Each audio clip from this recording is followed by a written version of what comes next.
Owebale okuba nti okyatraba n'okubanga otugoberera nkulamusizaako nnyo n'enkwaniriza esande y'olunaku olwalira bali mu ggandaalo nammwe nyongera okubanga mbebaza n'okubakulisa mu programu zaffe zonna zembadde mulaba emikolo n'ebirala bingi nnyo ddala nze Rufat Musoke tuli mu kaseera kabi abulamu ne banafa Gombe Medical Services Hospital bano basaale mu kulaba nga bakumanyisa n'okutegeeza sakukujjanjaba endwadde ezo zonna ezikutawanya kawe bulwadde ki abakugu gwe bali okuba nti bakujjanjaba obeere nga oteerera era owonere ddala naye kino kyonna kiwanya amakulu ng'okedde nnyo babeera nga bamanya ekikusumbuwa ne bakuwa eddagala ate nobeera nga owona oyinza okujja nga bugenze ate noga nti kale senga nayanguwako nga embeera tena bakubanga esukka ku y'omulamuzi kale gwe oba oli mwami munnange ku lunaku olw'omukaaga n'olunaku olw'essande okuva ku ssaawa emu mpaka ekireeyo jangu wano ku Gombe Medical Services Hospital babeere nga bakukebera bakwekebejje ku bwereere naawe omukyala ng'olinamu akamako ensonga yo yakyama wabula musawo gw'ogigamba obonyeebonye nakyo kikulikuli ku mutima kikutuddemu kikunyiga naye nga weetaaga okubaako ky'oyinza okuba nga omanya ogenda kubuna olwaliro ku byalo olaba nga bakunnyonnyola birala tebitegeerekeka oli wakuwa eccupa ya kino neyeeri akati no gwe okuba jackpot banafa Gombe Medical Services Hospital bakuteddewo olunaku olwokutaano okuva ku ssaawa 3 ez'okumakya mpaka ssaawa 9 Dr. Masereka abeerawo okubanga akukebera n'okwekebejja n'okwogerako naye era ku bwereere Zara Fadi Musoke kanziremu nkubuuzeeko era tukomyewo ne Dr. Mohamed Saleh ono nno physician era nga twakoma bintu kyaffe ekiwedde nga tutunulira ekyuma kino ekiraba munda kye bayita endoscopy GIT, don't so, doctor? Yes, GIT right. Endoscopy. A physician. I would like you to once again greet our viewers and maybe you start from there. I'm happy to be with you here in another session, talking about gastrointestinal diseases, talking about the machine which is called endoscopy, which is a very important machine. We are going to correct wrong concepts, wrong beliefs about the machine, and the importance of the machine and so on. We hope you enjoy our time together. Musawo nga maze okubanga akubuuzaako anti nja kumenyeramuko munnange kubanga ebyo bya lusawo ate olusawo ndumanyiwo munnange nafuuka dokita Dr. Rafat now kakati dokita akugamba nti musanyufu nnyo okubanga tuddinganye era akutegeezezza nti tugenda kubanga twongera okumanya ebikwatagana ku kyuma kino ekya endoscopy n'okugyawo obulimba oba oliawo n'envuvumo n'eŋŋambo zonna ezibadde zogera ku kyuma kino nti oba oliawo si kirungi eri obulamu bwo era tekina makulu era nti kitiisa n'okuluma kiruma olunaku lwaleero niyo bye tugenda okuba nga tukoonako Doctor, first thing first, yes. I was going through the comments here from our viewers. So someone wanted to know at what time should I go for endoscopy? Very nice. This is a very important question because you as a patient, you don't know when to go and where to go. So I'm going to give advice to all people, and next I'm going to give advice to my junior colleagues, junior doctors, medical officers, and small clinics. The first advice to the general people, to the population, is that whenever you feel you have that any abdominal pain, abdominal discomfort, indigestion, dyspepsia, any something in your stomach, if the facility is available beside where you live, by facility I mean a specialist in the stomach diseases. We call it gastrointestinal disease, a specialist or consultant or physician of the gastrointestinal diseases. If it is available for you to go, this just simply like that you go, and then the doctor is going to take the responsibility. He knows what to do, he knows when to order for the endoscopy, and so on. This is advice for the general people. Okay. My advice to my junior colleagues, the new doctors, because of short of experience and so on, any patient who presents with a stomach issue for more than 3 weeks, this is the cut margin, 3 weeks. Okay. For more than 3 weeks, he is complaining of any abdominal issues. Please, this is the right time to refer the patient to a specialist. This is advice for my junior doctors and medical officers in the small clinics, in the emergency rooms, and so on. The cut margin, the dates, it is 3 weeks of suffering, not more than 3 weeks. 3 weeks of vomiting, 3 weeks of abdominal pain, 3 weeks of indigestion, 3 weeks of acidity. 3 weeks of bloating, 3 weeks of constipation, 3 weeks of passing blood. Oh yeah. Okay? These are the cut margin when to refer. Don't delay the patient more than 3 weeks of treating without doing endoscopy. Any delay, this is going to be on the expense of the health of our patient. Okay. Amulaba fo mulungi dokita bwe tumubuuziza ku budde ki oba ddi omuntu lwalina okuba nga agenda okulaba omusawo abeere nga amutwala ku kyuma kino ekya endoscopy.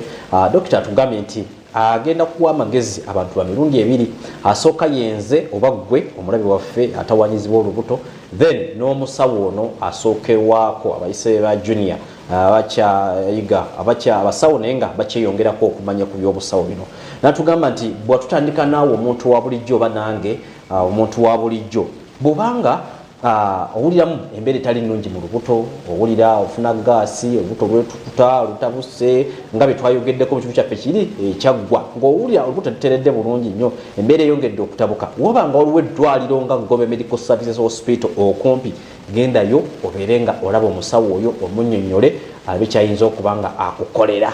Teweetwala ku kyuma nti bannange nze gy'okada ze ku endoscopy baginteekeko. No, sooka olabe omusawo omukugu kanakanalira mu court specialist. Genda wa specialist nga mukugu ku ndwadde zino ez'omu lubuto. Si buli musawo yenna gujja okulaba nti mukugu oyinza okugwa ku w'amagumba alina omugawo olubuto lulaga waayi toosamirayo ku fansida. Genda olabe omusawo omukugu ku ekyo eky'omu lubuto akuwe amagezi oba akurefaalinge ku kyolina okuba nga okola.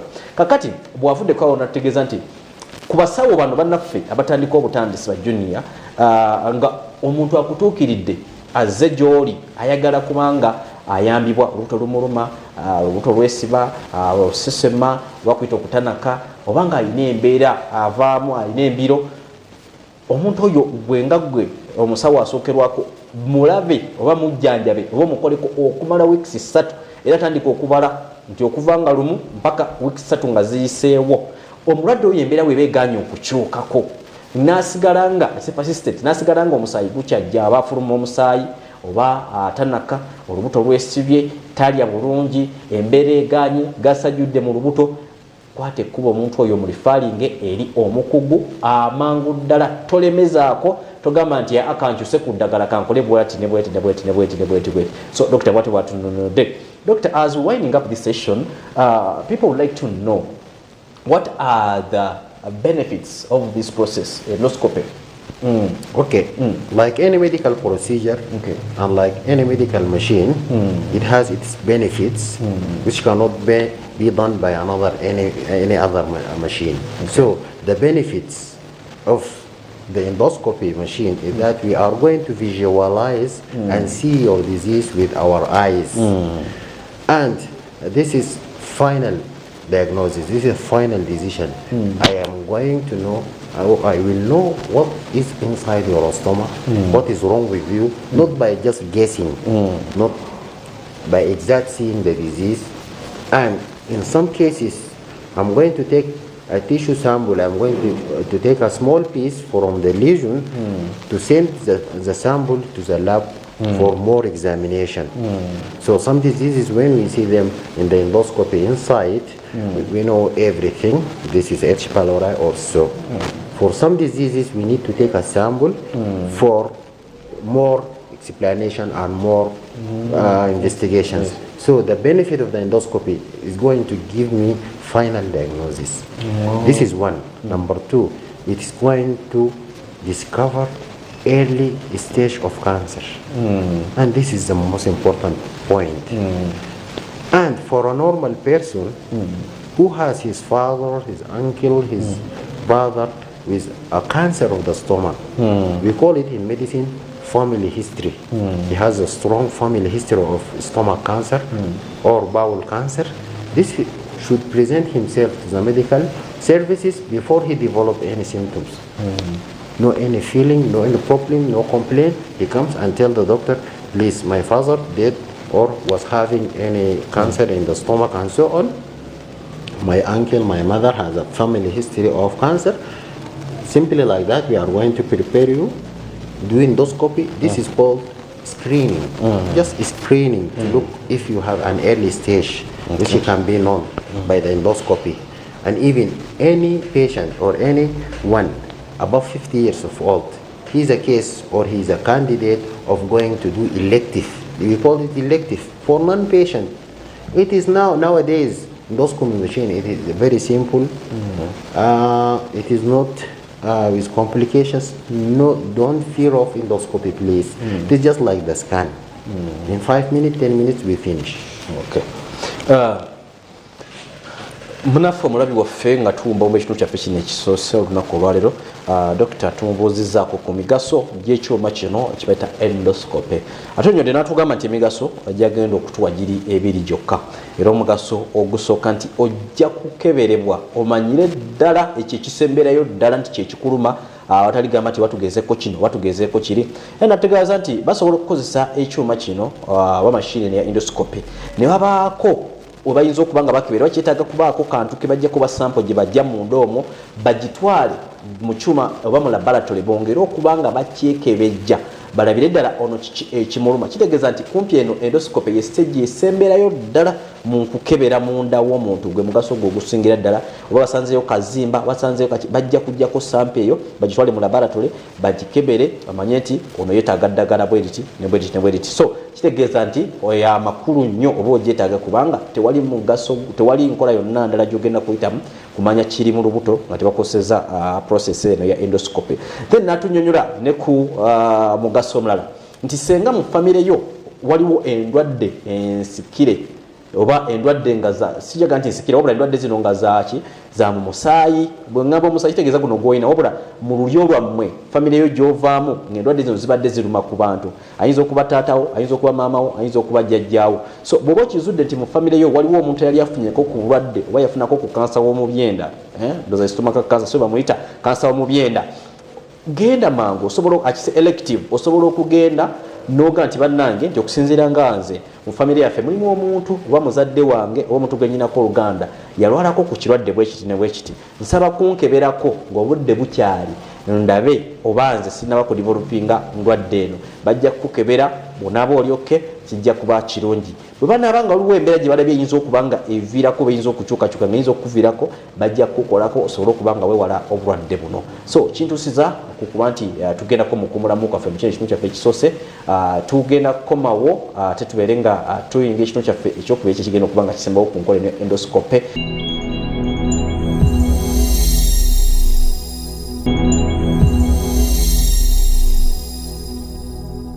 Omulungi waffe atulaba kulikayo nnyo mu kuwumulamu kwe tubaddemu okwo n'okukola ku nsimbi z'abakama baffe Zero Party Musoke. Tuli mu kaseera ka byabulamu bannaffe ba Gombe Medical Services Hospital wali ntuma alwadde ne basinziira ne bajjanjaba eggwanga ensi n'ensi ebunaayira ne Bulaaya ne Buvanjuba ne Bugwanjuba nga mwenna mujjawo ne mbeera nga mukeberebwa. Jangu wano ku Gombe Medical Services Hospital bakukebere bw'omwami bakebera ku bwereere ku lunaku olw'omukaaga n'olunaku olw'Essande ova ku ssaawa emu ey'akawungeezi paka ekiro, n'omukyala bakukebera ku ndwadde zo ez'ekyama ova ku ssaawa 3 mpaka ssaawa 9 eza buli lunaku. Tugenda ddala mu maaso era nga tuwumbawumba, nsaba oteekeyo nnyo amatu n'amaaso ate mu ttuntu lwaffe erisembayo. Doctor, now back to you. Welcome, my brother. A lot has been asked about this procedure and the process of endoscopy. Others are thinking that this process is not safe. Others are thinking that maybe it's not effective.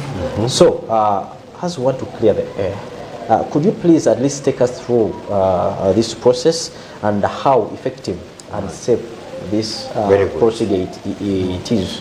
Endoscopy machine, this is the endoscopy machine.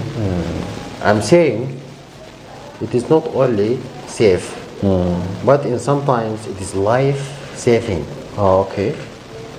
So, for patients who present vomiting blood, actually, even there is no time to treat or there is no time to do, in this case we call it that is an emergency.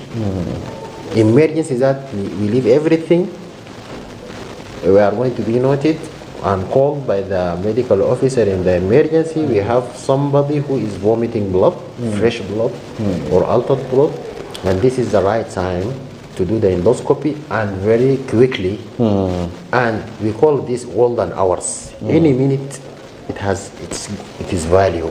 Any delay is going to risk your patient. Okay. So we go inside with the machine, with the tube. Number one, we see with our eyes where is the site of bleeding, from where the blood is coming from. Number two, we are going to determine what is the nature of the bleeding, why this patient is bleeding, why this lesion is bleeding. Is it ulcer? Is it congested blood vessel, which is called varices in medicine? Is it abnormal or congenital arteriovenous variation, or any abnormality congenital the patient is born with? If there is foreign body inside, and so on. So once I diagnose, I'm going to wash the area from blood quickly with the machine. You see how important is the machine? And at the same time, I'm going to inject a material which stops this blood. This is called therapeutic and treatment of the bleeding at once. Okay. And the blood will stop at once. I will see that the blood vessel is closed and stop. And you block it. Yes, we block it. So you see how important is the endoscopy. I have another mean to stop bleeding. There is something called band ligation. And band ligation, there is a band which is a rubber. I go inside, I find the blood vessel which is bleeding. I have a mean in the endoscopy. I just put this rubber band in the vessel and tie and ligate the bleeding vessel. Oh, and stop it. Stop it at once. Number three, there is something called polypectomy. Polypectomy means if you have a mass inside, for example, in the stomach, it is a mass, making any problem inside, pain and so on, and sometimes bleeds. Also, the endoscopy machine, it has the ability to go inside to determine the site of the swelling, to ligate and to remove. Oh. Yes. Using that machine? Yes, with this machine. We can remove polyps. Number four, if you have narrow esophagus, this area becomes very narrow because of you eat spicy food, you eat pepper, chili, maybe some people who drink alcohol and so on. The area here becomes very narrow. So, with the endoscopy machine, you go inside, you see the caliber is very narrow. It has the ability to dilate and to make the area more wide and normal. Oh wow. Yes. Mulabi wange nsabiraako nemekubyerabira naye atugambye nti ebintu bina wadde nga waliwo ebirala bingi byayinza okuba nga akuwonako ebiyambako oba endoscopy eno byesinga okuba nga ekuyambako. Ekisookera ddala esobola okulaba singa omuntu obadde oyina ekiwundu oba oyina awantu awava omusaayi mu lubuto, balina okunoonyereza omusaayi guno guvudde ku ki, waliwo kituli, waliwo obuzibu bwazzeewo, omusaayi guno guyiika guvaawa. Kakati basobola okukozesa endoscopy eno okuba nti basobola okuba nga bakubawo ekiraka, kankiyita ekiraka, omusaayi guno gutaddamu. Era balinawo n'akalala ke bayinza okukozesa eringa rabba, ne bajja ne basiigawo badde wava omusaayi, ekitu ekyo ne kiziba n'osigala nga oli kalaso. Era ensonga endala gyakoonyeeko, waliwo n'abantu abanywa omwenge, abali ebintu ebisiike mu kifuba wano owulira nga buli kaseera oba si walungi olya emmere nga okakankako okubanga ekkirya, kitegeeza nti wano wonna waatabuka dda, olidde bibutobuto, wonna wafuuse enzikiza, oba onywedde mwenge, oba onywedde sigala, gaasi yajjulajjula dda wano, kati kitegeeza nti wano wafunda emmere tekyatambula bulungi. Ng'akozesa ekyuma kino ekya endoscopy asobola okukikosa bulungi ne batereezaawo ne kigaziyaawo, osobola okuba nga oli emmere ng'ekkirira ng'eri ku luguudo lw'e Masaka ate n'obeera nga owona obuzibu. So ekitegeeza nti endoscopy eno esooka kumanya wali kizibu ate n'ebeera nga ekijjanjaba. Nze nno obwedda mmanyi nti kamera bukamera kulabayo bo nejja n'ebagamba. So gyegimu ku egyo emigaso, atuwuliddeko emigaso ena. Naye natugamba nti n'emigaso emirala mingi nnyo nnyini ddala, kitegeeza nti bajja kukozesa mashini eno yennyini. Waliwo n'akalala nti bw'obanga olina awantu nga wazimbye mu lubuto omwo, wakizimba kiri omwo, basobola okukozesa mashini eyo yennyini, yalina wajja okunyiga ekizimbe ekyo bakinyigenyige mpola kikakkane ojja kugenda okuvaawo nga wateredde dda. So yemu ku nkola eziyinza okuba nga zikujjanjaba munda obeere nga oteerera ddala eriko omulungi aturaba era atugoberera. Nze nno njala kutegeeza butegeeza nti no program ne ku YouTube ebeerako bw'obanga osanze tumaliriza wandiduse mangu nnyo ku YouTube yaffe ojateekako Gombe Medical Services Hospital ne ku TikTok okwetuli n'ennamba z'essimu ojazisangako ezikuwa endagiriro. Doctor, yes, I'd like you to give us your final remarks on this and maybe anything you want to clarify. You free as you may be winding up this show.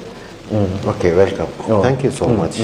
So we end up and finalize that we knew the importance of the endoscopy machine. Number one. Number two, it is life saving. Some people, they have a belief that to do endoscopy, this is an expensive procedure concerning money and so on. But I am saying for these people who say that the endoscopy is expensive, once it saves the human life, so human life is priceless. So please don't hesitate to do the endoscopy. You will get benefit more than harm, and even there is no complications from doing the endoscopy. And please present yourself to the medical service. Have a nice life. I hope you good life and good health and wellness. We are in the medical service. We are very happy to serve our patients, to explain for them the procedure, how simple is it, and that to follow them every now and then to see how they are progressing and so on. Okay. Thank you so much. And next time I'm inviting you, my colleagues, to do a practical session. After taking consent from our patients, we are going to do a practical session, practically wise. You see how the patient is prepared, how the patient is comfortable, how we sedate with our sedation machine and anesthesia machine, how we go inside. You see practical wise, how we see the lesion and how is the patient is very safe and comfortable after or by the end of the procedure. I would like to thank all of the population in Uganda. We are comfortable and we thank the God. Twebaza Katonda, Ssaabasajja Kabaka ewangale. Ewangale nnyo Ssaabasajja Kabaka. Weefu mulungi bw'ati bwabadde Dr. Mohamed Saleh waliwo bwe mbadde si kutemeddeemu wabadde afundikira nabo ng'agamba nti abamu balowooza nti ekyuma kino kya bbeeyi nnyo okukigendako bakukebere naye nga ekyuma kino tekiyinza kusinga bulamu oba ssente z'ogenda okukozesa ogenda ku kyuma kino kubanga okeberebwa tezisinga bulamu obwo. N'olwekyo tubeere nga twetanira nnyo enkola y'okuba nti tukeberebwa ng'obudde bukyali kati nga wano ku Gombe Medical Services Hospital nze wenanka kirabako mu ddwaliro ddala lyonna. N'olwekyo we mba nkugambye nti ujje wano mba sikulimbye. So nga kyandibadde kirungi nnyo n'ojja n'obeera ng'okeberebwa era n'akusuubiza nti omulundi omulala tugenda kuba nga tukomawo twongere okuba nga tubako bye tuyiga ate nga ku mulundi ogwo tujja kubaawo n'abalwadde baffe era buli kimu kye twogeddeko wano ojja kuba okiraba nawe abadde bakugamba nti ekyuma kino tekiri seefu kirungi nnyo ojja kubanga byonna obyerabirako ng'omulwadde waffe omulabako nga bamutaddeko ku kyuma kino n'engeri gy'ajja okuba nga anyumirwa n'engeri gy'ajja okuba nga abeera. Njagala kuba nga nkwerekereza gwe omulungi atulaba era atugoberera kamu kokka ke njagala okuba nga nsembyayo. Njagala okuba nga nsembyayo kiki okuba nga nkutegeeza nti Gombe Medical Services Hospital weetulira tukwetaaga era tukwetaaga oli mulamu kubanga omulamu yakola, omulamu yalya, omulamu yeeyagala, omulamu yabeera mu bulamu obulungi. N'olwekyo musaba obeere ng'ojja okeberebwe ku lunaku olw'omukaaga n'olunaku olw'Essande Gombe Medical Services Hospital bakuterawo akaseera ak'okuba ng'okeberebwa ku bwereere. Kale jangu gwe omwami bakukebere naawe omukyala ku lunaku olwokutaano ssaawa 3 paka ssaawa 9 bakulindiridde okuba nga ojja okuba nga okeberebwa ku ndwadde zo ez'ekyama ku bwereere. N'olwekyo musaba onzikirize mbeere nga ensonga zino ziwumbira wano.